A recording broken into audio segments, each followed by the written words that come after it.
On to the exercises. We're going to use the flights data set. For each airline, return the first and last row of each group. All right, so flights.group by airline. And we're going to use the nth method. So the first row is 0, the last row is -1. And there we go. So first, last. Number 2, for every origin and destination combination, select the 500th flight. It's pretty similar to the last one, but we're doing origin and destination.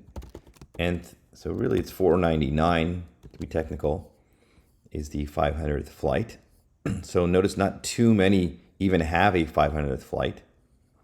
There's many more destinations than this. If I do the first row, you can see there's 361 combinations. So it's got to be a pretty common, destination. So JFK, LAX, so New York to LA. All right, number 3, find the date of the 10th canceled flight for each airline. Find the date of the 10th canceled flight.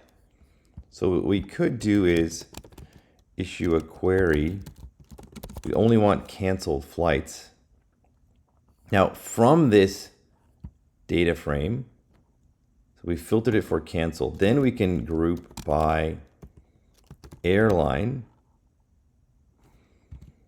And then we could aggregate date, or not aggregate, but just select the date column.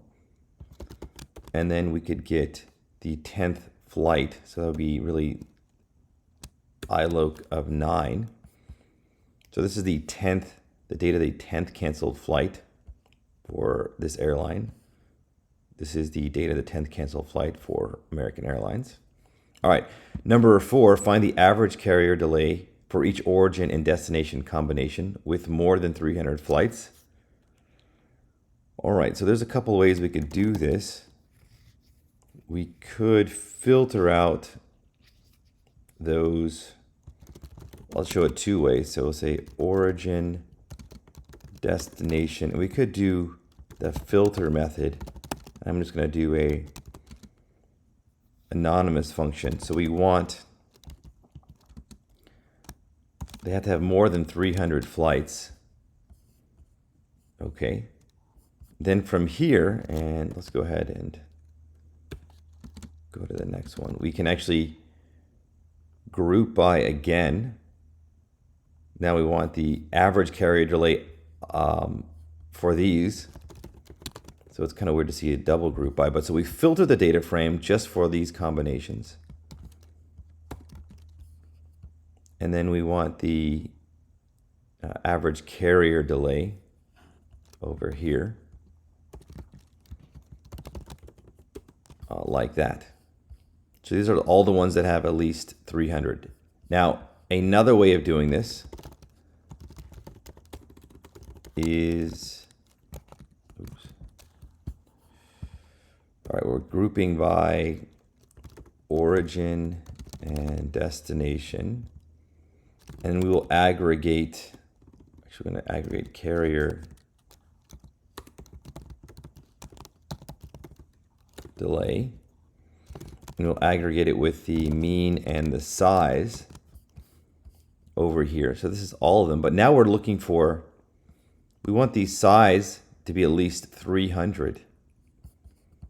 So this time we're finding for every combination, we're finding the mean and the size. And then we'll say query, the column is named size, is greater than 300. So that'll filter us down over here. And that should get us the exact same answer as above. So yeah, Atlanta, Boston, 2.48, then 1.54. Okay, so that's the second way of doing it. This might be a better way because it gives you both the mean and then just the size. So you can just verify for yourself these are all above 300. All right, so that is it for these exercises.